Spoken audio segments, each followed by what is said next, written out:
أنا أحبك يا شهر الخير لأنك أحلى أيامي. أحب أزور أحبابي وأخواني. أنا أحبك يا شهر الخير لأنك أحلى أيامي. أحب إن الحمد لله نحمده ونستعينه ونستغفره ونعوذ بالله من شرور أنفسنا ومن سيئات أعمالنا. من يهده الله فلا مضل له ومن يضلل فلا هادي له. أشهد أن لا إله إلا الله وأن محمدا عبده ورسوله. أما بعد، يا أيها الذين آمنوا اتقوا الله حق تقاته ولا تموتن إلا وأنتم مسلمون.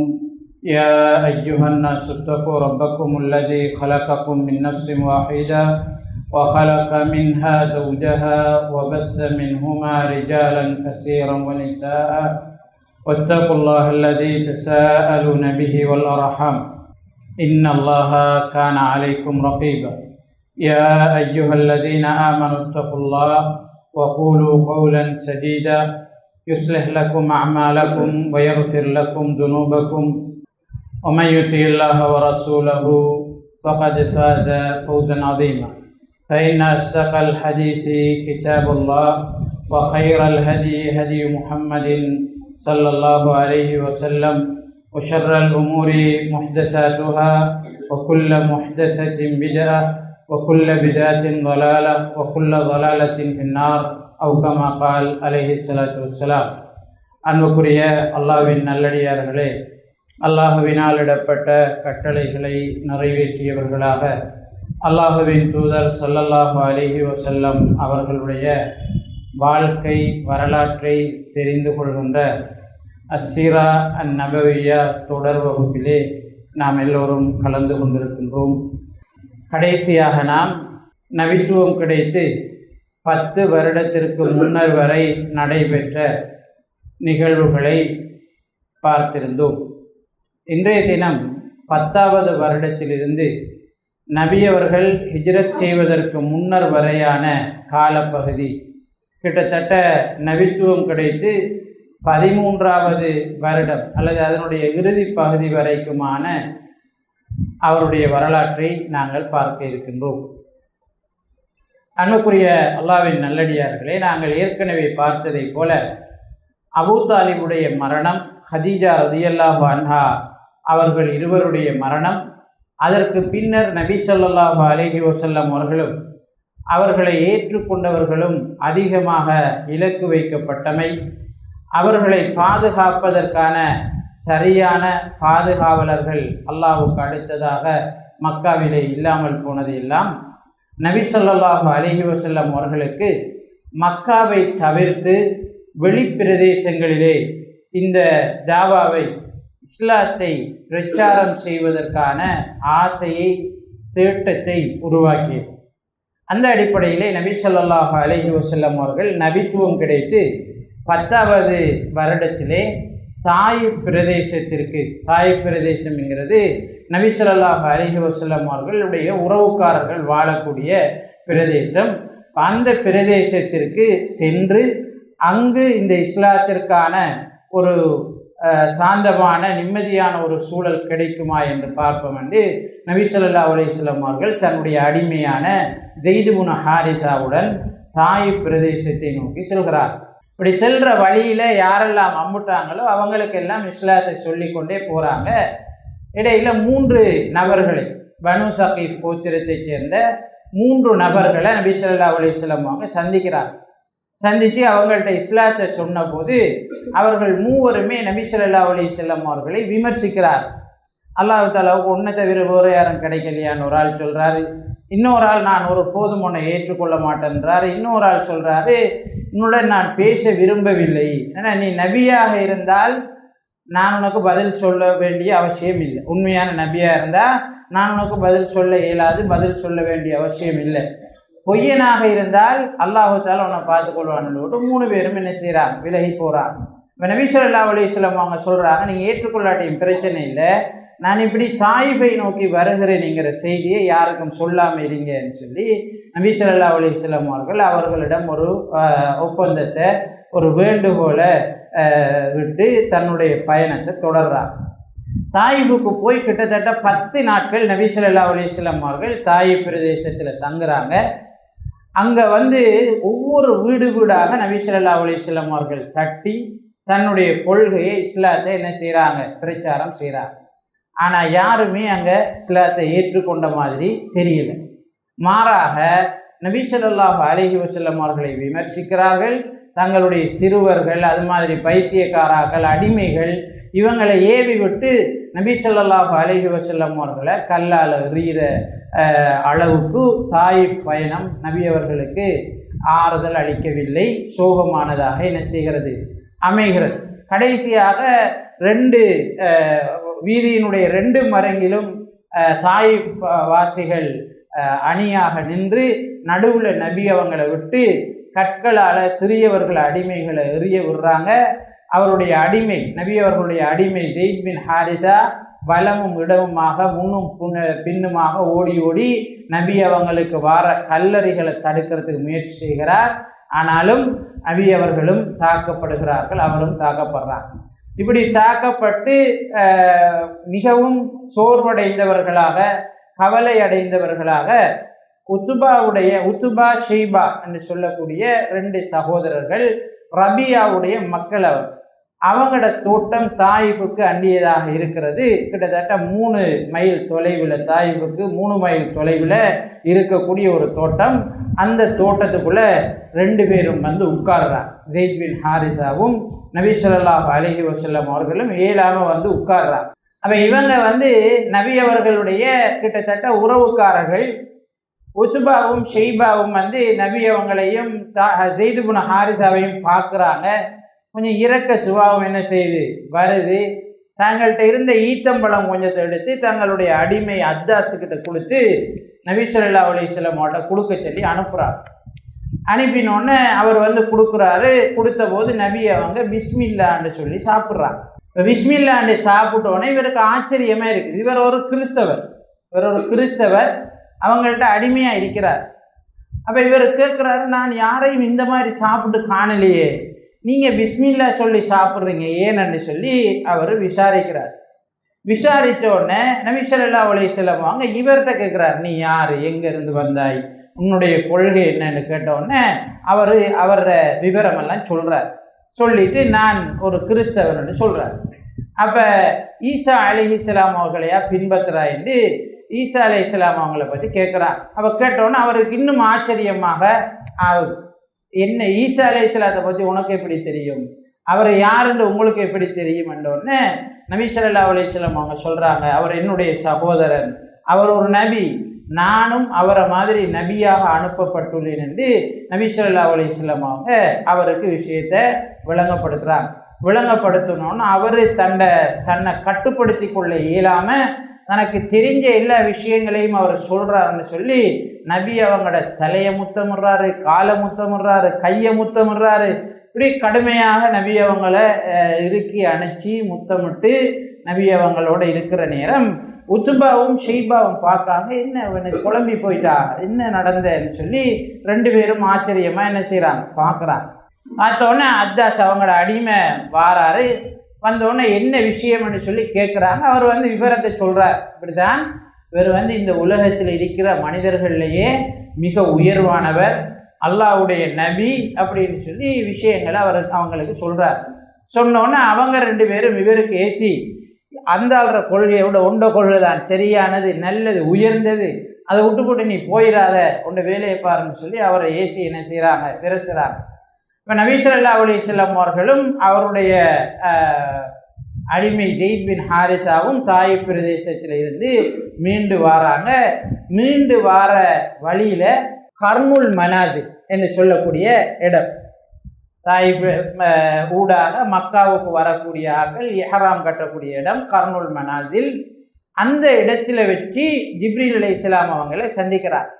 ஜிப்ரீல் அலைஹிஸ்ஸலாம் அவங்க நபி ஸல்லல்லாஹு அலைஹி வஸல்லம் அவர்கள்ட்ட இறைவனுடைய செய்தியை கொண்டு வரார். அல்லாஹு தஆலா மலைகளினுடைய மலக்குகளை அனுப்பி இருக்கிறான். நீங்க விரும்பினால் இந்த தாய் பிரதேசத்தை முழுக்க மலைகளை நகர்த்தி அப்படியே என்ன இல்லாம ஆக்குறதுக்கு அல்லாஹு தஆலா கட்டளையிட்டு இருக்கிறான் இந்த மலக்குகளுக்கு. உங்களுடைய முடிவு என்ன என்று நபி ஸல்லல்லாஹு அலைஹி வஸல்லம் அவர்களிடம் கேட்கப்படுகிறது. நபி ஸல்லல்லாஹு அலைஹி வஸல்லம் அவங்க சொல்றாங்க, இல்லை லஅல்லல்லாஹ, அல்லாஹு தஆலா எதிர்காலத்தில் ஒருவேளை இவர்களுடைய பரம்பரையிலிருந்து அவனை மாத்திரம் வணங்கக்கூடியவர்களை உருவாக்கலாம், அதனால இவங்களை அழிக்கிறதுக்கு நான் விரும்பவில்லை என்று நபி ஸல்லல்லாஹு அலைஹி வஸல்லம் அவர்கள் தன்னுடைய உயர்வான குணத்தை, தன்னம்பிக்கையை, தன்னுடைய உறுதியை வெளிப்படுத்துகிறார். பயணம் தொடர்கிறது. நபி ஸல்லல்லாஹு அலைஹி வஸல்லம் அவர்களும் ஸைத் இப்னு ஹாரிஸாவும் ஒரு இடத்துல தங்குறாங்க. அந்த நேரம் நபி அவர்கள் குர்ஆன் ஓதி கொண்டிருந்ததை ஜின்கள் கேட்குது. ஜின்கள் கேட்குது. ஜின்கள் அதை ஏற்றுக்கொள்ளுது. அல்லாஹு தஆலாவுடைய வேதம் உண்மையானதுன்னு ஏற்றுக்கொள்ளுது. இந்த செய்தி அல்லாஹு தஆலா நபி ஸல்லல்லாஹு அலைஹி வஸல்லம் அவர்களுக்கு அறிவிக்கிறார். சூரத்து ஜின்னு சொல்லி நமக்கு தெரியும். ஓதி பார்த்தோம்னா முழுக்க ஜின்னுடைய சம்பவங்கள், நபி அவங்க ஓதினத்தை அவங்க கேட்டது, ஈமான் கொண்டதை எல்லாம் அல்லாஹு தஆலா என்ன செய்கிறான் சொல்லி காட்டுறார். குல் ஊஹிய இலைய அன்னஹு இஸ்தமஅ நஃபரும் மினல் ஜின், நபியே நீங்கள் சொல்லுங்க, எனக்கு வஹி அறிவிக்கப்பட்டது, ஜின்களில் சிலர் எனக்கு இறங்கிய வஹியை கேட்டார்கள், இந்த குர்ஆனை கேட்டாங்க. கேட்டுட்டு சொல்றாங்க, இது நல்ல வார்த்தையாச்சே, இது அல்லாஹ்விடம் இருந்து வந்தது, யஹ்தி இலா ருஷ்த், இது நல்லதின் பக்கம் வழிகாட்டுகிறதே, ஆமன்னா பிஹி, எனவே நாங்கள் அதை ஏற்றுக்கொண்டோம்னு சொல்லி அந்த ஜின்கள் போய் தங்களோட கூட்டத்துக்கிட்ட பிரச்சாரம் செய்கிறது. தங்களோட கூட்டத்துக்கிட்ட என்ன செய்து அந்த செய்தியை சொல்லுது. ஜின்கள் அந்த அத்தியாயத்தில் சொல்லும், நாங்கள் மனிதர்களை விட பலம் குறைந்தவர்கள், மனிதர்கள் தான் உயர்வானவர்கள் என்று நினைத்திருந்தோம். ஆனால் மனிதர்கள் என்ன செய்கிறாங்க, எங்கள்கிட்ட பாதுகாப்பு தேடினோன்னு எங்களில் இருந்தார்கள் மனிதர்களுக்கு பயத்தை இன்னும் அதிகரித்து விட்டார்கள் என்று அந்த அத்தியாயத்தில் ஜின்கள் சொல்லும். எங்களில் அல்லாஹ்வை கட்டுப்பட்டவர்கள், அல்லாஹ்வை கட்டுப்படாதவர்கள்லாம் இருக்கிறாங்கன்னு ஜின்கள் அந்த அத்தியாயத்தில் சொல்கிறத நாங்கள் ஓதுறோம். ஆனால் ஆச்சரியம் என்னன்னா, நம்முடைய சமுதாயத்தில் சிலாக்கள்கிட்ட நம்பிக்கை 40 நாளைக்கு தொடர்ந்து சூரத்துல் ஜின்னை ஓதி வந்தால் அந்த ஜின்கள் எங்களுக்கு என்ன செஞ்சிடும், வசப்பட்டுரும்னு சொல்லி நம்புகிறார். அந்த சூறாவிலே அல்லாஹ் சொல்கிறான் என்னண்டு, ஜின்கள் உங்களுக்கு வசியமாகாது. நம்மடாக்கள் என்ன நம்புகிறாங்க, அதை ஓதினா என்ன வசியமாகும். அப்படி ஒரு ஆச்சரியமான நகைப்புக்கிடமான ஒரு விஷயம் அதுக்குள்ளே இருக்கு. நபி ஸல்லல்லாஹு அலைஹி வஸல்லம் அவர்களும் அவருடைய அடிமையும் வாராங்க. மக்காவுக்கு கொஞ்சம் நெருக்கமாக தங்குகிறார்கள். மக்காவுக்குள்ளே நுழையிறதுக்கு முன்னால் அவருடைய அடிமை ஸைத் இப்னு ஹாரிஸா கேட்குறாரு, அல்லாஹ்வின் தூதரே, நீங்கள் தான் மக்கா விட்டு வெளியாகி வந்துட்டீங்க, இப்போ போனால் உங்களுக்கு அபயம் தரதுக்கு உத்தரவு இல்லை. ஏற்கனவே அபூ தாலிப் இருந்தார், மக்காவாசிகளை எதிர்த்து நாம் தாய்வுக்கு போகுமன்ற மாதிரி நீங்கள் வடகரைங்க வந்துட்டீங்க. இப்போ என்ன நம்பிக்கையில் நம்ம மக்காவுக்குள்ளே நுழையிற என்று ஸைத் பின் ஹாரிஸா கேட்கார். கேட்டோன்னே நபி ஸல்லல்லாஹு அலைஹி வஸல்லம் வாங்க, ஓம் சரிதானன்னு போட்டு மக்காவில் இருந்த முக்கியஸ்தர்கள் ஒவ்வொரு ஆக்கள்கிட்டையும் தூது அனுப்புகிறாங்க. உங்களால் எனக்கு அபயம் தர முடியுமான்னு கேட்குறாங்க.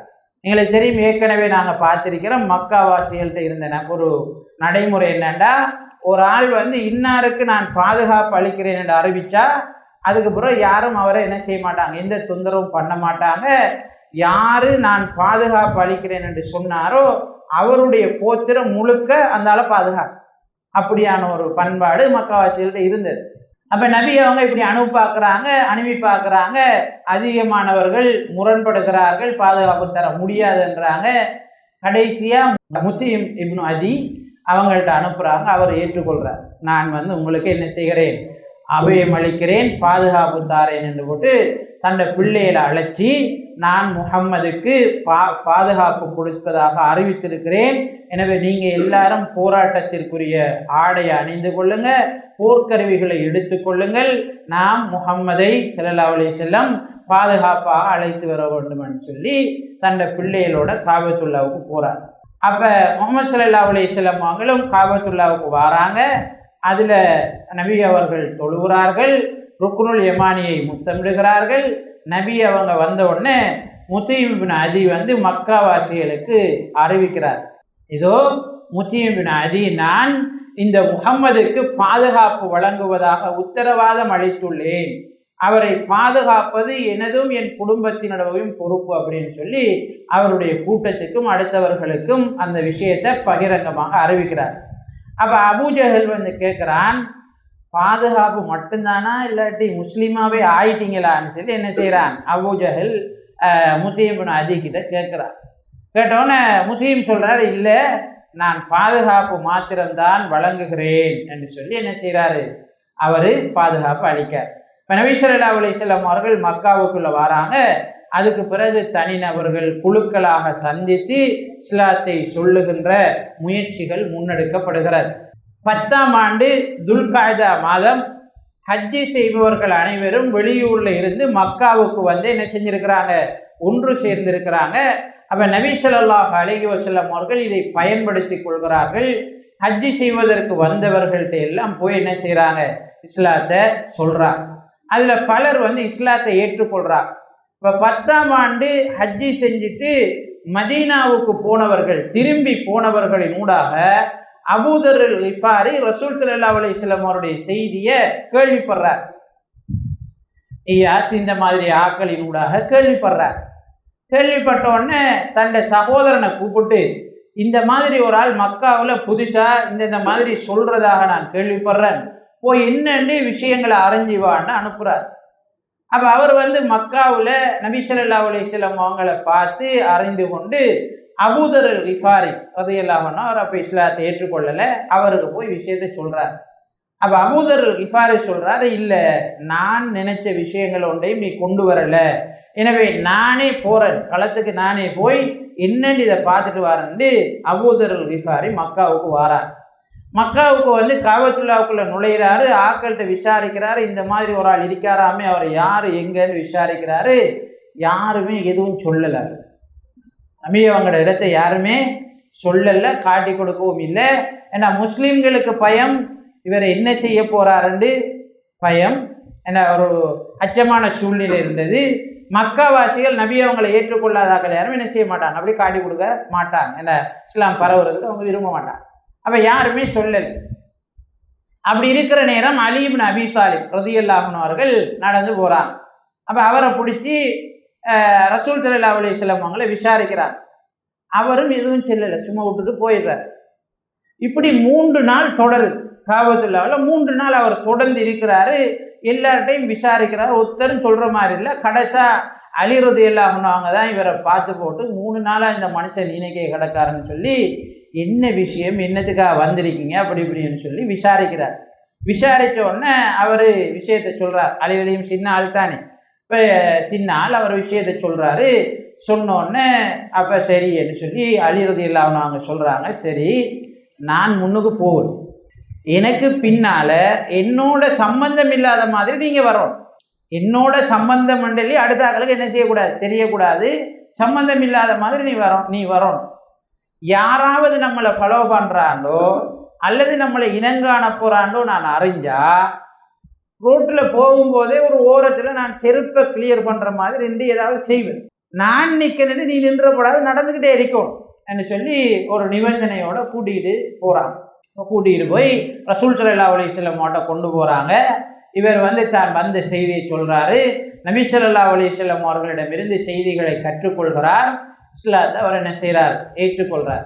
நபி ஸல்லல்லாஹு அலைஹி வஸல்லம் அவங்க சொல்கிறாங்க, அபூதர்ரே நீ இஸ்லாத்தை ஏற்றுக்கொண்ட செய்தியை ஒருத்தருக்கும் சொல்லாத, உன்னுடைய நாட்டுக்கு ஊருக்கு திரும்பி போயிரு. நாங்கள் இந்த செய்தி பரவி பிரபல்யம் அடைஞ்சதுக்கு பிறகு எங்களோடு வந்து நீ இணைந்து கொள் என்று நபி ஸல்லல்லாஹு அலைஹி வஸல்லம் அவங்க சொல்கிறாங்க. அபூதர் அல் கிஃபாரி சொல்கிறாரு, இல்லை இது சத்தியம், இந்த சத்தியத்தை கண்டிப்பாக நான் எல்லாருக்கும் சொல்லிட்டு தான் போவேன் என்று சொல்லி காபத்துல்லாவில் போய் நின்று மக்களை எல்லாம் அழைச்சி, இப்படி நான் இஸ்லாத்தை ஏற்றுக்கொண்டேன், அதுதான் உண்மையான கொள்கை என்று பிரச்சாரம் செய்கிறார். செஞ்சோடனே வேறு ஊருக்கார ஒரு ஆள் வந்து மக்காவாசிகளுக்கு பிரச்சாரம் செஞ்சால் அவங்க ஏற்றுக்கொள்வாங்களா, ஏற்றுக்கொள்ள மாட்டாங்க. ஊருக்குள்ளே குழப்பம். இப்போ வெளியூருக்காரனும் வந்துட்டான்னு அவரை சரமாரியாக தாக்குறாங்க. அப்போ அப்பாஸ் பின் அப்துல் முத்தலிப் அவங்க வாராங்க. அவங்க அந்த நேரம் இஸ்லாத்தை ஏற்றுக்கொள்ளலை. மக்களை எல்லாம் துரத்துறாங்க. இப்படி நீங்கள் போய் அபூதரை தாக்குறீங்க, நீங்களாம் எங்கே போகிற வியாபாரத்துக்கு? நீங்களாம் மக்காவாசிகள் வியாபாரத்துக்கு போகிறேன்னா கிஃபாரி கோத்திரத்தை தாண்டித்தான் போகணும். வழியில் அவங்க இருக்காங்க. இப்படி அவங்களோட கோத்திரத்தை ஒரு ஆளை நீங்கள் இங்கே தாக்கி போட்டு விட்டா அவங்க சும்மா விடுவாங்களா அவங்களன்னு சொல்லி இவங்களை பயமுறுத்தி அபூதர் அல் கிஃபாரியை பாதுகாத்து விடுறாரு. 2வது நாளும் அபூதர் அல் கிஃபாரி அதே வேலையை தான் செய்கிறார். காபத்துல்லாவில் இஸ்லாத்தை பிரச்சாரம் செய்கிறார். 2வது நாளும் அதே மாதிரி அடிக்க ஆரம்பிக்கிறாங்க. அப்பாஸ் அவர்கள் தான் 2வது நாளும் அவரை பாதுகாத்து நீ மதீனாவுக்கு போயிடுன்னு சொல்லி அனுப்பி வைக்கிறாங்க. அபூதர் அல் கிஃபாரி என்ன செய்கிறாரு? மதீனாவுக்கு வாரார். இப்படி இந்த காலத்தில் கொஞ்சம் பேர் தனித்தனி நபர்களாக என்ன செய்கிறாங்க? வெளியூர்களில் இருந்தெல்லாம் வந்தவர்கள் இஸ்லாத்தை ஏற்றுக்கொள்கிறார். அடுத்த ஆண்டு 11வது ஆண்டு இந்த ஏற்றுக்கொண்ட ஆக்கள் வெளியூர்லேருந்து வந்த ஆக்கள் ஊடாக எல்லாம் விஷயம் நிறைய என்ன செய்யுது? பரவு. வெளியூர்கள் இந்த மாதிரி ஒரு பிரச்சாரம் நடந்து கொண்டிருக்கு, அதில் நியாயம் இருக்கு, நல்ல விஷயங்களை சொல்கிறாங்க, குர்ஆன் ஓதுறாங்க, இப்படின்னு சொல்லி நிறைய விஷயங்கள் பரவு. அப்போ அடுத்த ஆண்டு 11வது ஆண்டு ஹஜ்ஜி செய்ய வந்த ஆக்களையும் நபி ஸல்லல்லாஹு அலைஹி வஸல்லம் அவர்கள் சந்திக்கிறாங்க. நிறைய பேர்ட்ட இஸ்லாத்தை சொல்கிறாங்க. சொல்லிட்டு போகிற நேரம் ஒரு பள்ளத்தாக்கில் ஒரு இடத்துல ஒரு 6 பேர் ஒரு கூட்டமாக இருக்கிறாங்க. அதில் அஸ்யத், அசத், அது மாதிரி உக்குபா, ஜாபிர், அவுஃப், இந்த மாதிரி ஒரு 6 பேர் இருக்கிறாங்க. நபி ஸல்லல்லாஹு அலைஹி வஸல்லம் அவங்க அவருடைய அடிமையோடு அவங்கள்ட்ட போகிறாங்க. கொஞ்சம் உட்காரலாமா பேசலாமான்னு அனுமதி கேட்குறாங்க. அவங்களும் அனுமதி கொடுக்குறாங்க. நபி அவங்க இருக்கிறாங்க. இருந்து அவங்களோட என்ன செய்கிறாங்க? பேசுகிறாங்க. 6 பேருக்கும் இது சொல்கிற செய்தி உண்மை என்ற மாதிரி படுது. அவங்க ஹஸ்ரஜ் கோத்திரத்தை சேர்ந்த ஆக்கள். ஹஸ்ரஜ் கோத்திரம் யூதர்களோட ஒரு ஒற்றுமையாக ஒரு ஒரு சகஜமாக இருக்கக்கூடிய ஒரு கூட்டம். அப்போ இவங்களோட கோத்திரம் அவங்களுக்கு நெருக்கமாக இருந்தது. அப்போ இவங்க சொல்லி கொள்கிறாங்க, யூதர்களும் இந்த மாதிரி என்ன செய்கிறாங்க? எங்களுக்கு சொல்லியிருக்காங்க, இப்படி ஒரு நபி எங்களில் இருந்து வருவார், அந்த நபியோடு நாங்கள் போரிடுவோம், அரேபியர்களை எல்லாம் கொலை செய்வோம், உங்களை எல்லாம் நாங்கள் அடிமைகளாக மாற்றுவோம் என்று சொல்லி எல்லாம் அவங்க பிரச்சாரம் செஞ்சிருக்காங்க. அந்த அடையாளங்களை எல்லாம் பார்த்தா இவர் தான் அந்த ஆள் மாதிரி தெரியுது என்று சொல்லி அவங்களுக்குள்ள பேசிக்கொண்டு 6 பேரும் உடனே இஸ்லாத்தை ஏற்றுக்கொள்கிறாங்க. 6 பேருமே உடனே இஸ்லாத்தை ஏற்றுக்கொள்கிறாங்க. ஏற்றுக்கொண்டுட்டு நபி ஸல்லல்லாஹு அலைஹி வஸல்லம் அவங்கள்ட்ட சொல்கிறாங்க, கண்டிப்பாக இந்த செய்தியை நாங்கள் மக்காவாசிகளுக்கு கொண்டு செல்வோம், அவங்களுக்கு இந்த செய்தியை நாங்கள் பரப்புவோம் என்று நபி ஸல்லல்லாஹு அலைஹி வஸல்லம் அவங்கள்ட்ட வாக்குறுதி அளிச்சுட்டு அவங்க போகிறாங்க. இப்போ இந்த வருடம்தான் நபித்துவம் கிடைத்து 11வது வருடம்தான் நபி அவர்களுடைய 51வது வயதில் ஆயிஷா ரதியல்லாஹு அன்ஹா அவங்களை நபி அவங்க திருமணம் செய்கிறாங்க. அப்போ ஆயிஷா ரதியல்லாஹு அன்ஹா அவங்களுக்கு 6 வயது. 9வது வயதில் தான் நபி ஸல்லல்லாஹு அலைஹி வஸல்லம் அவங்க இல்லற வாழ்க்கையில் ஈடுபட்டாங்கன்னு சொல்லி வரலாறு நமக்கு சொல்லுது. இப்போ சிலர் 6 வயசில் திருமணம் செய்கிறையா, 9 வயசில் திருமணம் செய்கிறையாண்டெல்லாம் என்ன செய்கிறாங்க? ஒரு பொருளையை கிளப்புற, ஒரு சிறுவர் துஷ்பிரயோகம், அப்படி இப்படின்னெல்லாம் கதைக்கிற ஒரு காலகட்டத்தில் நாங்கள் வாழ்ந்துட்டு இருக்கோம். இப்போ நம்ம இது 1400 ஆண்டுக்கு முதல் நடந்ததை பற்றி கதைக்கிறோம். நம்மளோட பாப்பா எத்தனை வயசில் கல்யாணம் முடிச்ச? அப்போ உமாக்கு நம்மளோட உம்மாட உமாக்கா அல்லது பாப்பாட உமாக்கு எத்தனை வயசுன்னு விசாரித்து பார்த்த மாதிரி இருந்தால் இது ஒரு சாதாரணமான ஒரு வளமையான நிகழ்வுங்கிறத நம்ம புரிஞ்சுக்கொள்ளும். அவங்க நம்மளோட 3வது தலைமுறைக்கு போனாலே உங்களை பிள்ளைகள் எத்தனை வயசில் கல்யாணம் முடிச்சிருக்காங்க? 9 வயசு, 10 வயசு, 11 வயசு, 12 வயசு, 14 வயசில் கல்யாணம் முடிச்சிருக்காங்க. இப்போ இந்த உணவு பழக்கத்தில் ஆரோக்கியமின்மையை பற்றி கதைக்கக்குள்ள பலர் காய்ச்சி கொள்வாங்க. எங்களோட மூதாதையர்கள் என்ன செஞ்ச 14 வயசில் கல்யாணம் முடிச்ச, 12 வயசில் கல்யாணம் முடிச்ச, 16க்குள்ள 12க்குள்ள பெற்ற, அவங்களும் ஒழுங்காக தான் இருந்து 80 வயசில் மூத்தாயினு சொல்லி என்ன செய்வாங்க? கதைச்சி கொள்வாங்க. அப்போ இஸ்லாத்துக்கு எதிராக பேசுகிற ஆக்கள் எடுத்துக்கொள்ளக்கூடிய ஒரு துரும்பாக இதை பயன்படுத்துகிறார்களே தவிர அப்போ இருந்த கலாச்சாரத்தை இப்போ நம்ம என்ன செய்யலை? ஒப்பிட முடியாது. இப்போ இருக்கிற வழக்காறு, இப்போ இருக்கிற கலாச்சாரங்கள் வித்தியாசமானது. இப்போ நாங்கள் நிக்காக எழுதுகிற மாதிரி அப்போ எழுதுகிற ஒரு பண்பாடும் என்ன செய்யலை? இருக்கல். இப்போ நிக்காக இருக்கிற இந்த மாதிரியான ஏற்பாடுகளும் அப்போ இருக்கல். அப்துல் ரஹ்மான் அவுஃப் ரலியல்லாஹு அன்ஹு நபி அவங்கள்ட்ட வராங்க. ரசூல் ஸல்லல்லாஹு அலைஹி வஸல்லம் கேட்குறாங்க, அப்துல் ரஹ்மான் என்ன ஒரு வித்தியாசமாக தெரியுது, கடும் சந்தோஷமாக இருக்கிற மாதிரி இருக்கேன்னு கேட்டோன்னே அவரை சொல்ல, அல்லாஹ்வின் தூதரே நான் கல்யாணம் முடிச்சிட்டேன்னு சொல்கிறாங்க. அப்போ அந்த கல்யாணம் ரசூலுல்லாஹ் கூட தெரியாது. அப்துல் ரஹ்மான் அவுஃப் கல்யாணம் முடிச்சிக்கிறாரு, மதீனாவில் இருக்கிறாரு, நபி அவர்களுக்கு நெருக்கமான சஹாபி, சுவர்க்கத்தை கொண்டு நன்மாராயம் கூறப்பட்ட ஒரு சஹாபி. நபி அவங்களுக்கு அவர் சொல்லலை. அப்போ அதான் அவங்களோட கல்யாண முறை, அதான் அவங்களோட வழக்காறு, அதான் அவங்களோட கலாச்சாரமாக முறையாக இருந்திருக்கிறது. நாங்கள் இன்னும் கொஞ்சம் முன்னுக்கு போய் பார்த்த மாதிரி இருந்தால் எங்களோட மூதாதையர்கள்ட்ட ஒரு பொம்பளை புள்ள பிறந்த உடனே நெய்வாங்க, இன்னாருக்கு தான் இவரை கல்யாணம் முடிச்சு கொடுக்குறேன்னு அப்போவே நெஞ்சிருவாங்க. 2 குடும்பமும் பேசி வச்சிருந்திருக்காங்க. 2 குடும்பமும் பேசி புள்ள பிறந்த உடனே, பொம்பளை புள்ள பிறந்த உடனேயே இவருக்கு தான் இந்த பிள்ளைய கல்யாணம் முடிக்கிறேன்னு கொடுத்து அவர் மருமாண்டாக்கி இவரை மருமாண்டாக்கி அப்படியும் நினைஞ்சிருக்காங்க. குடும்பங்கள் உறவு கொண்டாடி இருக்கிற கலாச்சார முறையெல்லாம் நாங்கள் ஒரு 2-3 தலைமுறைக்கு முன்னால் போனால் அல்லது அடுத்த தலைமுறைக்கு போனால் நாங்கள் என்ன செய்யலாம், ஆரஞ்சு கொள்ளலாம். இது ஒரு பெரிய ஒரு பூதாகரமான நிகழ்வு கிடையாது, அது ஒரு சாதாரணமான ஒரு நிகழ்வு. நபி ஸல்லல்லாஹு அலைஹி வஸல்லம் அவர்கள் இந்த காலப்பகுதியில் தான் இஸ்ரா மிஅராஜ் என்று சொல்லக்கூடிய அற்புதமான ஒரு பயணமும் நடக்குது. நபி ஸல்லல்லாஹு அலைஹி வஸல்லம் அவர்கள் கவலையில் இருக்காங்க. ஒரு என்ன இஸ்லாம் வேறு திசையை நோக்கி என்ன செய்யுது, நகர்ந்து கொண்டிருக்கிறது. வெவ்வேறு பிரதேசத்தை சேர்ந்தார்கள் இஸ்லாத்தை என்ன செய்கிறாங்க, ஏற்றுக்கொண்டுட்டு இருக்காங்க. நபி அவர்களுக்கு சரியான ஒரு பாதுகாப்பு மக்காவில் இல்லை என்று உணரப்படுற இந்த காலகட்டத்தில் இஸ்ரா மிஅராஜ்ங்கிற ஒரு அற்புதமான பயணம் நடக்குது. நபி ஸல்லல்லாஹு அலைஹி வஸல்லம் அவர்கள் ஒரே இரவில் மக்காவில் இருந்து பலஸ்தீனுக்கு போகிறாங்க. அங்கிருந்து 7 வானங்களையும் தாண்டி அல்லாஹு தாலாவை சந்திக்கிற ஒரு பயணத்தை நபி ஸல்லல்லாஹு அலைஹி வஸல்லம் அவங்க செய்கிறாங்க. இது நம்மளுக்கு இப்போ பேசக்குள்ள ஏற்றுக்கொள்ளக்கூடிய மாதிரியான மனோநிலை இருக்கு நம்மளுக்கு. ஏன், இப்போ இருக்கிற போக்குவரத்து வசதி, இப்போ எவ்வளவு தூரம் நாங்கள் ஜெட்டில் போகலாம், எவ்வளவு தூரம் எதில் போகலாம், அதில் போகலாம், ஒளியை விட வேகமாக பயணிக்கிற வாகனங்கள், ஆயுதங்கள், அப்படி இப்படின்னு சொல்லி கண்டுபிடிச்ச ஒரு காலகட்டத்தில் இது சாத்தியம் என்று நம்ம என்ன செய்வோம், யோசிப்போம். அந்த காலகட்டத்தில் இது என்ன கற்பனையே செய்ய முடியாது. மக்காவாசியர் கேள்விப்பட்டோன்னே சிரித்தாங்க. மக்காவாசியர் கேள்விப்பட்டோன்னே சந்தோஷப்பட்டாங்க. சரி, நம்ம பைத்தியம் சொன்னது ஓகே, ப்ரூஃப் ஆகிட்டேன். ஏன்னா மக்காவிலிருந்து மதீனாவுக்கு போயிட்டு வர்றதுக்கே 16 நாள் எடுக்கும். அப்படி ஒரு டைமில் மக்காவிலிருந்து நான் பைத்துல் மக்திஸி போனேன்றாரு, அங்கே நபிமார்களுக்கு தொழுகை நடத்தினேன்றாரு, அதுக்கு பிறகு 7 வானங்களையும் தாண்டி போய் அல்லாவோட உரையாடினேன்னு சொல்கிறாரு, ஜிப்ரீலோட போனேன்றாரு. இந்த மாதிரி அவங்க கேள்விப்பட்டோன்னு சிரிக்க ஆரம்பித்தாங்க, சந்தோஷப்பட்டாங்க. இது போதும், நம்மளுக்கு இதோட இந்த சோழி முடிஞ்சதுன்னு நினச்சாங்க.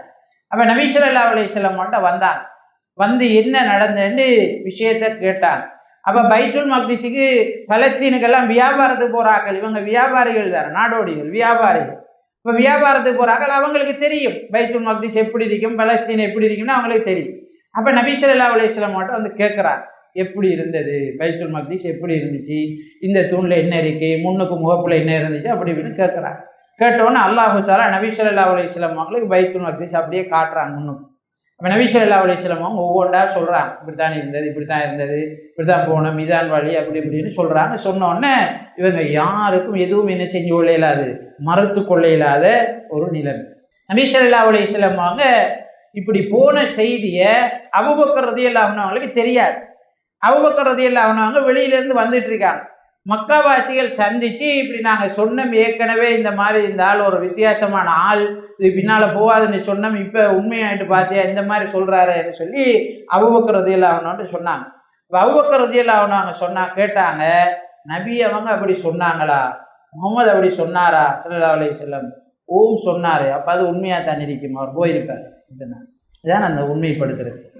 ஈமானில் உறுதி உண்மைப்படுத்துதல் என்றால் இதான் ரசூல் ஸல்லல்லாஹு அலைஹி வஸல்லம் அது சாத்தியம் இல்லைதா. கபருக்குள்ளே என்ன நடக்குது நம்மளுக்கு தெரியாது, ஆனால் அதை உண்மைன்னு நாங்கள் ஏற்றுக்கொண்டு தான் இருக்கோம். அப்போ ரசூலில் இப்படி போனன்றதை நாங்கள் உண்மைப்படுத்துறதுக்கு ஒன்றும் புதுசு இல்லை, அப்போ நடந்திருக்கணும். அதுக்கப்புறம் தான் நபி ஸல்லல்லாஹு அலைஹி வஸல்லம் அவருக்கு சித்திக் என்று சிறப்பு பேர் வச்சார், உண்மைப்படுத்தியவர்.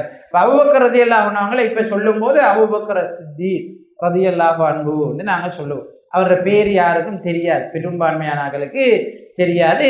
இதான் அவரோட பேருன்னு நம்ம என்ன நினச்சி கொண்டு இருக்கோம். நபி ஸல்லல்லாஹு அலைஹி வஸல்லம் அவங்க பைத்துல் மக்திஸில் இருந்து புராக் என்ற வாகனத்தில் இங்கேருந்து மக்காவிலிருந்து புராக் என்ற வாகனத்தில் நபி ஸல்லல்லாஹு அலைஹி வஸல்லம் அவங்க ஜிப்ரீல் அலைஹிஸ்ஸலாமுடைய உதவியோட பைத்துல் மக்திஸுக்கு அழைத்து செல்லப்படுறாங்க. பைத்துல் மக்திஸில் இருந்து விண்ணுலக யாத்திரை நபி அவர்களுக்கு ஆரம்பிக்கிறது. அப்போ ஜிப்ரீல் அலைஹிஸ்ஸலாம் அவங்கள போகிறாங்க. முதலாவது வானத்தினுடைய வாயில் கட்டப்படுகிறது, திறக்கிறாங்க. அங்கே ஆதம் அலைஹிஸ்ஸலாம் அவர்களை சந்திக்கிறார். ஆதம் அலைஹிஸ்ஸலாம் அவங்கள் நபி அவங்கள வரவேற்கிறார், அவங்களுக்கு சுப செய்தி சொல்கிறாங்க. ரெண்டாவது வானத்துக்கு போகிறாங்க. யஹ்யா அலைஹிஸ்ஸலாம், ஈசா அலைஹிஸ்ஸலாம் அவர்கள் இருக்கிறார்கள், அவர்கள் இவர்களை வரவேற்கிறார். மூணாவது வானத்துக்கு போகிறாங்க. அங்கே யூசுப் அலைஹிஸ்ஸலாம் அவர்களை சந்திக்கிறார்கள், அவர்கள் வரவேற்கிறார். இப்படி ஒவ்வொரு வானத்திலையும் அல்லாஹு தஆலா நபிமார்களை வைத்து இவர்களை வரவேற்று கொண்டிருக்கிறான். ஆறாவது வானத்தில் மூசா அலைஹிஸ்ஸலாம் அவங்களை சந்திக்கிறார். மூசா அலைஹிஸ்ஸலாம் அவங்க நபி ஸல்லல்லாஹு அலைஹி வஸல்லம் அவங்கள பார்த்துட்டு அழுகுறாங்க. என்னன்னு கேட்கப்படுது. மூசா அலைஹிஸ்ஸலாம் அவங்களுக்கு லைட்டாக ஒரு பொறாமை. சொல்கிறாங்க, நான் எவ்வளோ கஷ்டப்பட்டேன், எவ்வளோ பெரிய கூட்டத்துக்கு வந்தேன், ஆனால் எனக்கு எவ்வளோ காலத்துக்கு புறவு வார இவர் தான் நாளைக்கு மறுமையில் எல்லா நபிமார்களையும் விட அதிகமானவர்கள் பின்பற்றின ஒரு நபியாக இருக்க போகிறாரே என்றதை நினச்சி நான் அழுகுறேன் என்று மூசா அலைஹிஸ்ஸலாம் என்ன செஞ்சாங்க சொன்னாங்க. ஏழாவது வானத்தில் இப்ராஹிம் அலைஹிஸ்ஸலாம் அவங்கள ரசூல் ஸல்லல்லாஹு அலைஹி வஸல்லம் அவங்க சந்தித்தாங்க. இப்ராஹிம் அலைஹிஸ்ஸலாம் அவர்கள் கலீலுல்லா, அல்லாஹ்வுடைய நண்பன் என்ற சிறப்பு பெயர் பெற்றவர். மூசா அலைஹிஸ்ஸலாம் அவர்கள் கலீமுல்லா, எங்களுக்கு தெரியும் அல்லாஹ்வோடு பேசியவர் என்ற சிறப்பு பெயர் பெற்றவர். நபி ஸல்லல்லாஹு அலைஹி வஸல்லம் அவர்கள் நரகத்தை பார்க்கிறார்கள், சுவர்க்கத்தை பார்க்கிறார்கள்.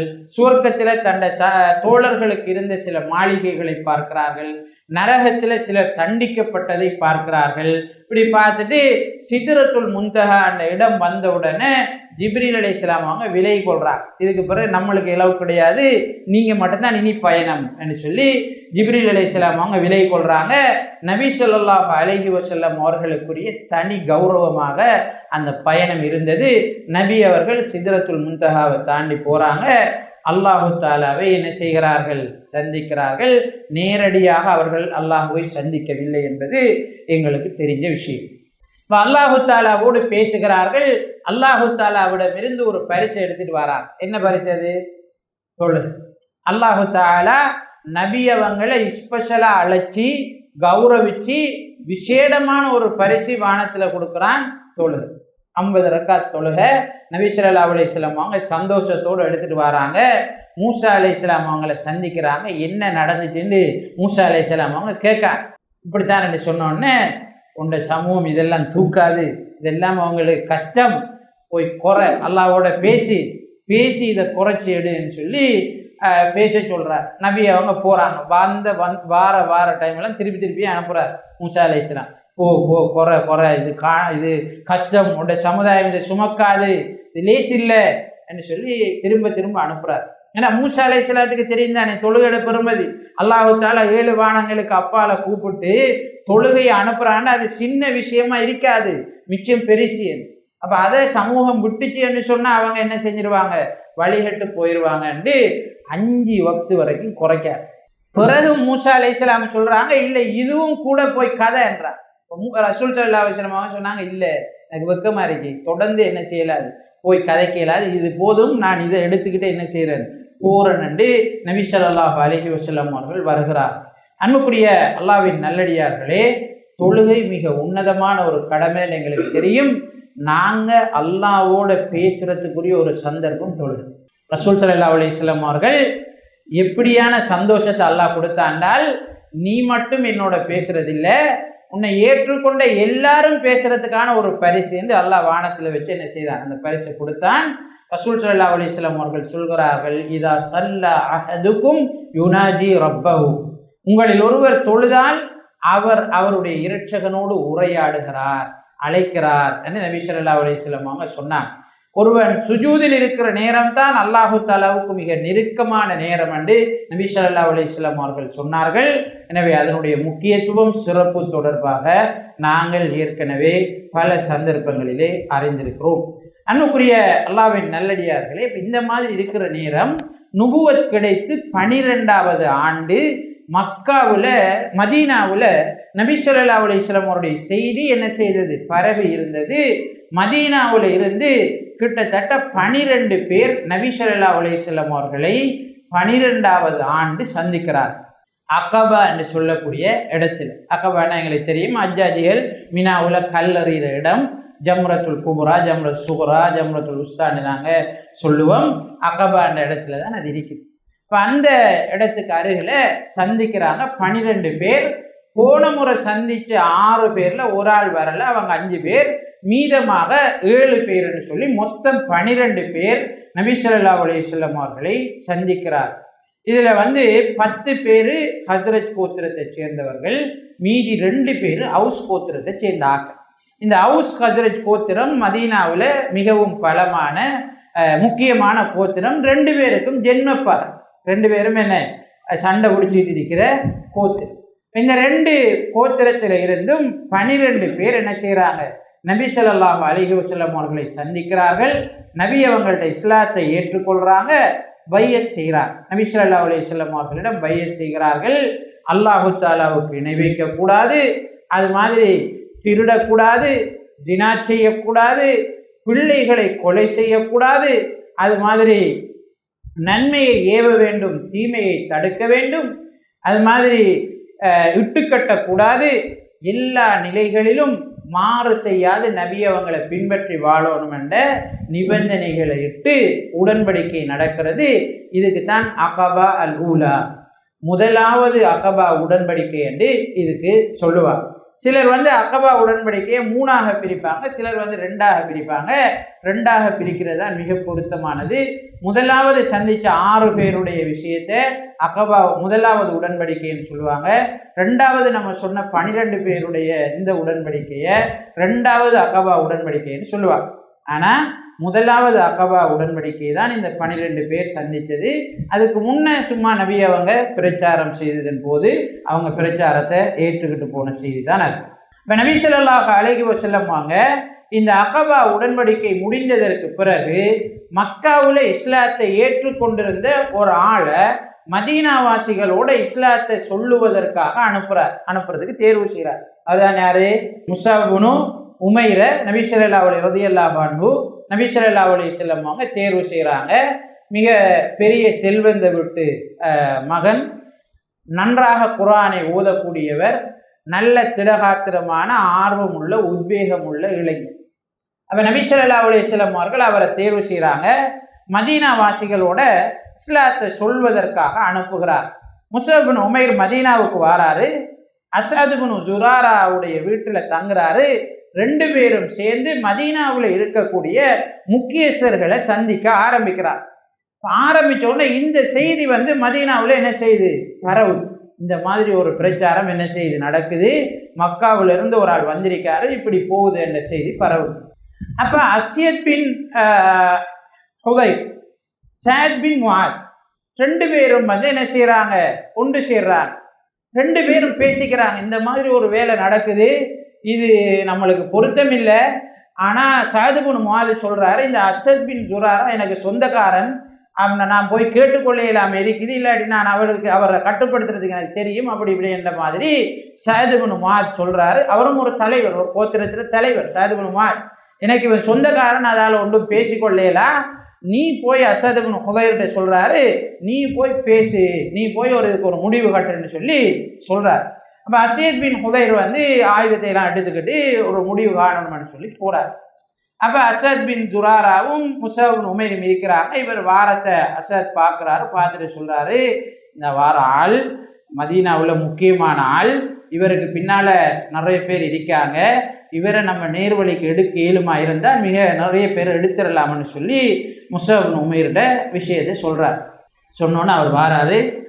இனி அவர் வந்த வேகத்தில் 2 பேருக்கும் என்ன செய்கிறாரு, அதிகமாக ஏசுறாரு, பேசுகிறாரு. பேசினதுக்கு பிறகு எல்லாம் முடிஞ்சதுக்கு பிறகு முஸஅப் பின் உமைர் சொல்கிறாரு, நம்ம கொஞ்சம் உட்காருவோமா, நம்ம கொஞ்சம் சொல்லுவோமா, என்னென்று நீங்கள் கேளுங்களேன், நாங்கள் சொல்கிறத கேட்டுட்டு இது சரியாக இருந்தால் நீங்கள் ஏற்றுக்கொள்ளுங்க, இல்லாட்டி நீங்கள் சொல்கிற மாதிரி நாங்கள் என்ன செய்கிறோம், நடந்து கொள்கிறோம், அது பிரச்சனை இல்லை, இருங்க கொஞ்சம் நம்ம பேசுவோம்னு சொல்லி முஸஅப் பின் உமைர் இருப்பாடுறாரு. ஆறுதலாக பேசுகிறாங்க, இஸ்லாத்தை சொல்கிறாரு, குர்ஆனை ஓதி காட்டுறாரு.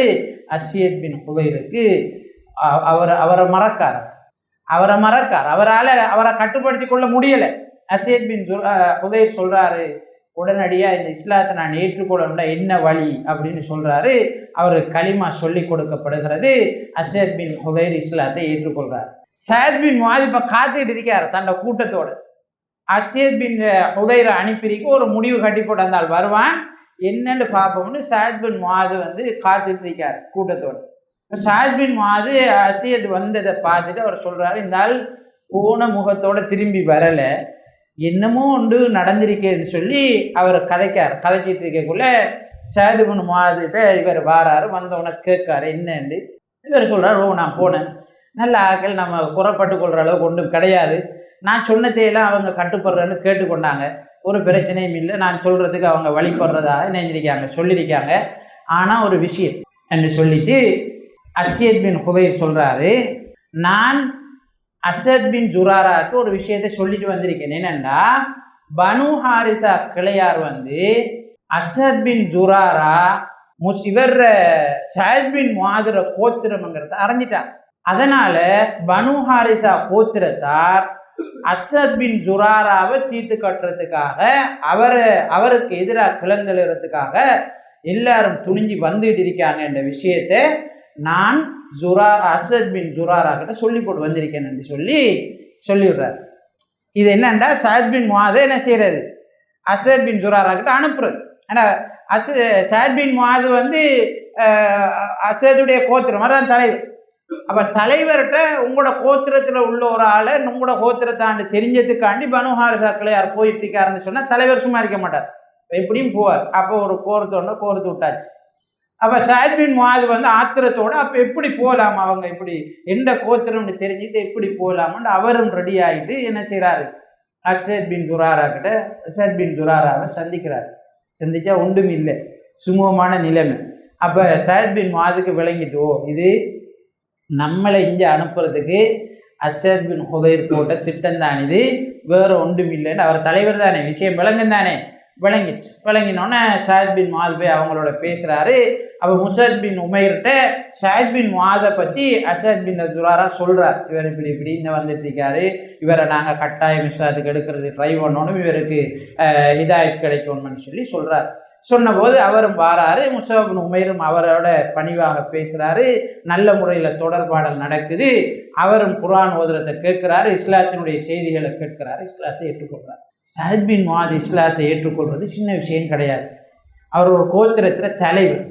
அப்போ அவர் திரும்பி தண்ட கோத்திரத்திட்ட வாரார். தண்ட கோத்திரத்தாக்களை ஒன்றிணைச்சி சொல்கிறாரு, இந்த மாதிரி முகமது சொல்கிற செய்தியை நான் கேட்டேன், அவர் சொல்வது சரி, அதை நான் ஏற்றுக்கொண்டேன். எனவே யாரெல்லாம் இஸ்லாத்தை ஏற்றுக்கொள்ளவில்லையோ, நான் சொன்னதை கேட்கலையோ, அவங்க யாரும் என்னோட பேச வேணாம், நீங்கள் இஸ்லாத்தை ஏற்றுக்கொண்டா தான் என்னோட பேசலாம்னு சொல்லி சஅத் பின் முஆத் தன்னோட கோத்திரத்தாருக்கு முழுக்க அறிவிச்சுள்ளார். அப்போ அவருடைய கோத்திரம் முழுக்க இஸ்லாத்தை ஏற்றுக்கொள்கிறது. ஒரே ஒரு ஆளை தவிர அவர் இஸ்லாத்தை ஏற்றுக்கொள்ளலை. உஹது யுத்த டைமில் அவர் இஸ்லாத்தை ஏற்றுக்கொள்கிறார். ரசூல் ஸல்லல்லாஹு அலைஹி வஸல்லம் அவர் விஷயத்தில் சொன்னாங்க, ஒரு சுஜூதும் செய்யாமல் சுவர்க்கத்துக்கு போகிற ஒரு ஆளை நீங்கள் பார்க்கணும்னா இவரை பாருங்கன்னு சொன்னாங்க. ஏன்னா உஹது களம் பிரச்சனை சூடு பிடிச்சி கொண்டு இருக்குது. அப்போதான் இவர் என்ன செய்கிறார், இஸ்லாத்தை ஏற்றுக்கொள்கிறார், போராட்ட களத்தில் இறங்குறார், மரணிக்கிறார். ஒரு சுஜூதும் இவர் செய்யலை. அவர் ரசூல் ஸல்லல்லாஹு அலைஹி வஸல்லம் சொன்னாங்க, எந்த சுஜூதும் செய்யாமல் இஸ்லாத்தை ஏற்றுக்கொண்டு சுவர்க்கத்துக்கு போகிறாள்னா இவர் தானண்டு நபி ஸல்லல்லாஹு அலைஹி வஸல்லம் அவர்கள் சொன்னார். இப்படி என்ன செய்கிறது, பிரச்சாரம் முன்னெடுக்கப்படுகிறது. இஸ்லாம் என்ன செய்து வளர்ந்து கொண்டிருக்கிறது. 3வது வருடம், அதாவது 13வது வருடம் மதீனாவில் இருந்து பெரிய ஒரு குழு நபி அவர்களை சந்திக்க வருகிறது. மதீனாவுக்கு ஹஜ்ஜி செய்ய வார ஆக்களோட கிட்டத்தட்ட 73 பேர் என்ன செய்கிறாங்க, வாராங்க. அதில் 70 பேர் ஆண்கள், 3 பேர் பெண்கள் அடங்கலாக 70 பேர் வாராங்க. ஹஸ்ரஜ் கோத்திரம், அவுஸ் கோத்திரம் என்று எல்லாரும் கலந்து நபி ஸல்லல்லாஹு அலைஹி வஸல்லம் அவர்களை சந்திக்கிறார். நபி ஸல்லல்லாஹு அலைஹி வஸல்லம் அவர்கள் அக்கபா என்ற இடத்துல சந்திக்கிறாங்க. அந்த நேரம் மதீனாவாசிகளுக்கும் ரசூல் ஸல்லல்லாஹு அலைஹி வஸல்லம் அவர்களை ஏற்றுக்கொண்டவர்களுக்கும் இடையில பெரிய ஒரு சந்திப்பாக இது இருந்தது. பெரிய ஒரு கிரவுட் தானே, 73 மக்காவில் இருக்கிறார்கள் என்றக்குள்ள பெரிய ஒரு கிரவுட். அப்போ இப்படி ஒரு சந்திப்பு நடக்க போகிறது. மதீனாவுக்கு முஹம்மத் ஸல்லல்லாஹு அலைஹி வஸல்லம் இடம்பெயர்வதற்கான முதல் கட்டமாக இது இருக்க போகிறது என்று அப்பாஸ் பின் அப்துல் முத்தலிபுக்கு தெரியும். அவர் வந்து ரசூலுல்லாவுடைய பெரியப்பா அல்லது சாட்சி. அப்போ அவர் வந்து இஸ்லாத்தை ஏற்றுக்கொள்ளல. அப்போ ஆனால் ரசூல் ஸல்லல்லாஹு அலைஹி வஸல்லம் அவர்கிட்ட சொல்கிறார், நானும் அந்த சந்திப்புக்கு வரணும்னு சொல்லி அந்த இடத்துக்கு போகிறார். போயிட்டு அவர் எல்லாரும் பேசுகிறதுக்கு முதல் மதீனாவாசிகளை பார்த்து பேசுகிறார். நபி ஸல்லல்லாஹு அலைஹி வஸல்லம் அவங்கள பற்றி சொல்கிறார், இவர் இப்படித்தான் என்னென்ன மாதிரி செய்கிறார், என்னென்ன மாதிரி தான் இவர் பிரச்சாரம். ஆனால் மக்காவில் வந்து அவருக்கு உறவுக்காரர்கள் இருக்காங்க, அவரை நாங்கள் பாதுகாக்கிறோம், அவர் நல்லா தான் இங்கே இருக்காரு. ஆனால் மதீனாவுக்கு நீங்கள் கொண்டு போகிறண்டால் 2ல் ஒரு முடிவோடு தான் கொண்டு போகும். என்ன நடந்தாலும் அவரை நீங்கள் பாதுகாக்கிறன்ற முடிவு உங்கள்கிட்ட இல்லைன்றால் அவரை நீங்கள் கொண்டு போவாங்க.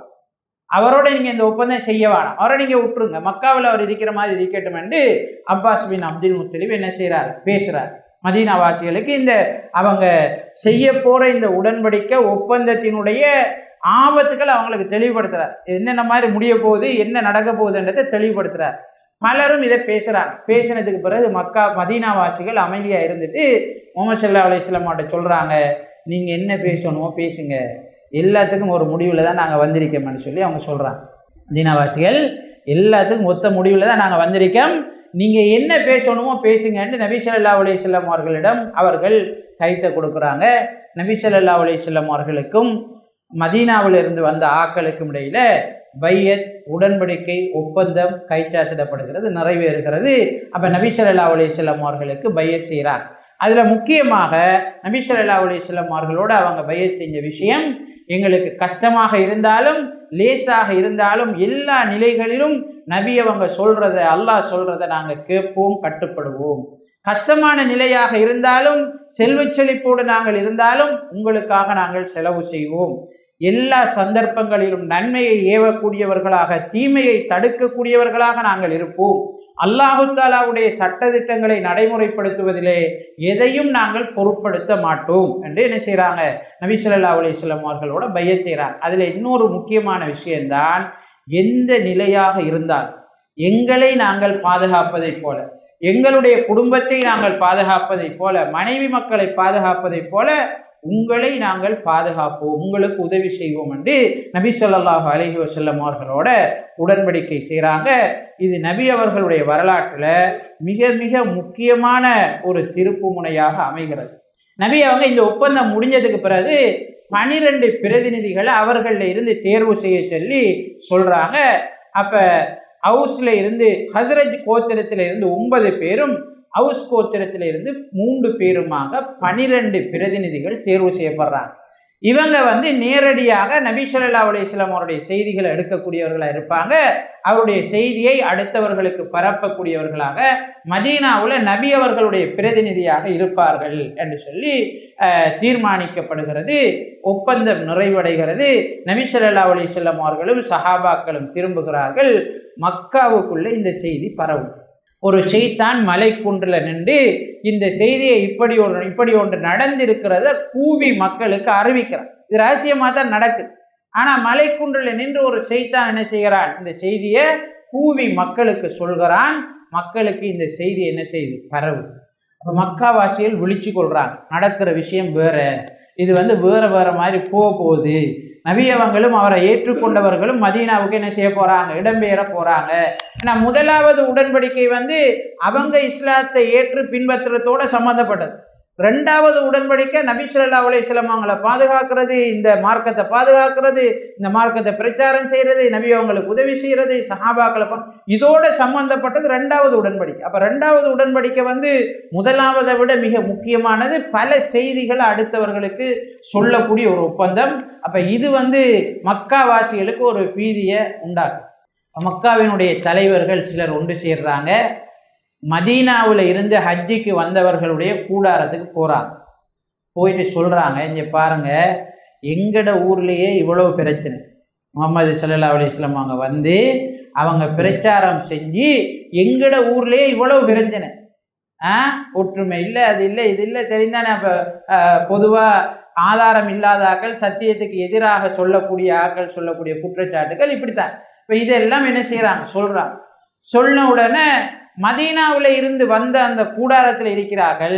நபி அவங்களோட ஒப்பந்தம் செஞ்சாக்கள் மட்டும் இல்லை, எல்லாரும் தானே இருக்காங்க, முஷ்ரிக்களும் இருக்காங்க, எல்லாரும் சேர்ந்து ஒன்றா இருக்காங்க. அப்போ ஒப்பந்தம் செஞ்சாக்களும் இவங்களோட கலந்திருக்காங்க, ஒப்பந்தம் செஞ்சாக்கள் வாய் துறக்கல். அப்போ மதீனாவில் இருந்து வந்த தலைவர்கள் சொல்கிறாங்க, இல்லை இல்லை நீங்கள் நினைக்கிற மாதிரி அப்படி ஒன்றும் இல்லை, அப்படி ஒன்றும் நடக்கலை, இது செய்யலைன்னு சொல்லி என்ன செய்கிறாங்க சொல்கிறாங்க. அப்போ உபய் இப்னு சலூல்கிட்ட போகிறான். அவன் மதீனாவில் ஒரு தலைமை ஸ்தானத்தில் நோக்கப்பட்டவன், தன்னை ஒரு தலைவராக நினைச்சு கொண்டிருந்தவன். அவங்கள்ட்ட போய் அப்துல்லா இப்னு உபய் இப்னு சலூல்கிட்ட போய் கேட்குறான், இப்படி ஒன்று நடந்தது, இப்படி இதெல்லாம் பிழை அப்படி இப்படின்னு சொன்னோன்னே, இல்லை இல்லை அப்படி ஒன்று நடக்காது, அப்படி என்ன மதீனாவாசிகள் செய்கிறேன்னா என்கிட்ட கேட்டுட்டு தான் செஞ்சுருப்பாங்க, அவருக்கு அந்த நினைப்பு தானே, அவன் என்னைகிட்ட கேட்டுட்டு தான் செஞ்சுருப்பாங்க, அது அப்படி நடந்திருக்க வாய்ப்பு இல்லை அப்படி இப்படி என்று அவர் என்ன மறுத்துடுறார். மறுத்தோன்னே மக்காவாசியல் இது ஒரு வதந்தி, ஒரு பொய்யான விஷயம் கேள்வி முடிவெடுத்துட்டு திரும்பி வரான். சமூகத்துக்குள்ளே பார்த்தா இல்லை, உண்மையே இது நடந்துதான் இருக்கு என்ற விஷயம் அவங்களுக்கு என்ன செய்யுது, உறுதியாக. அப்போ இதை விடக்கூடாது, மதீனாவுக்கு போகிறதுக்கு இடையில் இந்த குழுவை பிடிக்கணும். என்ன செய்கிறாங்க, அவங்க கொஞ்சம் பேர் ரெடியாகி மதீனாவுக்கு போகிற அந்த குழுவை துரத்த ஆரம்பிக்கிறாங்க. ஆனால் அவங்க ஏற்கனவே பெய்தாங்க, 2 பேர் இடையில மாட்டிக்கிட்டாங்க. சஅத் இப்னு உபாதாவும் முந்திர் என்று சொல்லக்கூடிய 2 சஹாபாக்கள் மாட்டிக்கொண்டாங்க. ஆனால் முந்திர் ஏதோ என்ன செய்கிறார், திறத்தினத்தில் அவர் ஓடி தப்பிடுறார். சஅத் இப்னு உபாதா மட்டும் மாட்டிக்கிறார்.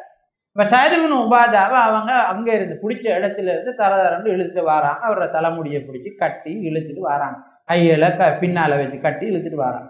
அப்போ மக்காவுக்கு அவரை சரியாக தாக்குறாங்க. அப்போ தான் முத்தீம் இப்னு அதி வரார்.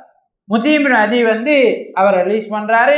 இவரை நீங்கள் மதீனாவாசிகளை இப்படி தாக்கினீங்கன்னு சொன்னால் உங்களால் பாதுகாத்து கொள்ள முடியாது, நீங்கள் இப்போ வர்த்தகத்துக்கு போகணும் அப்படி இப்படின்னு சொல்லி அவரை பாதுகாத்து திரும்ப மதீனாவுக்கு என்ன செய்கிறாங்க, அனுப்பி வைக்கிறாங்க. அப்போ முத்தீம் இப்னு அதியை பொறுத்த வரையில் ரசூல் ஸல்லல்லாஹு அலைஹி வஸல்லம் அவங்க பத்ர் யுத்த டைமில் பிடிபட்ட கைதிகளுக்கு சொல்கிற நேரம் சொன்னாங்க, முத்தீம் இப்னு அதி மட்டும் இப்போ உயிரோடு இருந்து உங்களை எல்லாரையும் ரிலீஸ் பண்ண சொல்லி அவர் கேட்டால் நான் உங்களை எல்லாம் ரிலீஸ் பண்ணியிருப்பேன் என்று அந்த அளவுக்கு முத்தீம் இப்னு அதி விஷயத்தில் நபி ஸல்லல்லாஹு அலைஹி வஸல்லம் அவங்க கௌரவம் வச்சுருந்தாங்க. அந்த அளவுக்கு நபி அவங்களை அவர் பாதுகாத்தார். கிட்டத்தட்ட அபூ தாலிபுக்கு அடுத்ததாக ஓப்பனாக நான் பாதுகாப்பு அளிக்கிறேன் என்று டிக்ளேர் பண்ணின ஒரு ஆளாக முத்தீம் இப்னு அதி மக்காவில் என்ன செய்கிறார், இருந்து வரார். இப்போ மதீனாவுக்கு போனதுக்கு பிறகு அந்த குழுவில் 2 பேரை காணலைன்னு சொல்லி என்ன செய்யுது, விஷயம் பரவுது. 2 பேருக்கு என்ன நடந்ததுன்னு தேடுறாங்க. அப்படி தேடிக்கொண்டிருக்கிற நேரம் இவங்க என்ன செய்கிறாங்க, போய் மதீனாவாசிகளோட ஜாயின் ஆகிறாங்க. அதுக்கு பிறகு மதீனாவில் இஸ்லாம் பரவுது. பின்னர் நபி ஸல்லல்லாஹு அலைஹி வஸல்லம் வாங்க மக்காவில் இருந்து கொஞ்சம் பேராக மதீனாவுக்கு அனுப்புகிறார்கள். அதற்கு பிறகு ஹிஜ்ரத் நடக்கிறது என்பது எங்களுக்கு தெரியும். வல்லோன் அல்லாஹு தஆலா நபி அவர்களுடைய வரலாற்றை முழுமையாக தெரிந்து கொண்டு அதில் உள்ள படிப்பினைகளை பெற்று எங்களுடைய வாழ்க்கைகளை சீர்படுத்திக் கொள்வதற்கு எம் அனைவருக்கும் அருள் செய்வானாக. ஆமீன் ஆமீன். வாஹிரு தஅவானா அனில் ஹம்துலில்லாஹி ரப்பில் ஆலமீன். வஸ்ஸலாமு அலைக்கும் வரஹ்மத்துல்லாஹி வபரகாத்துஹு.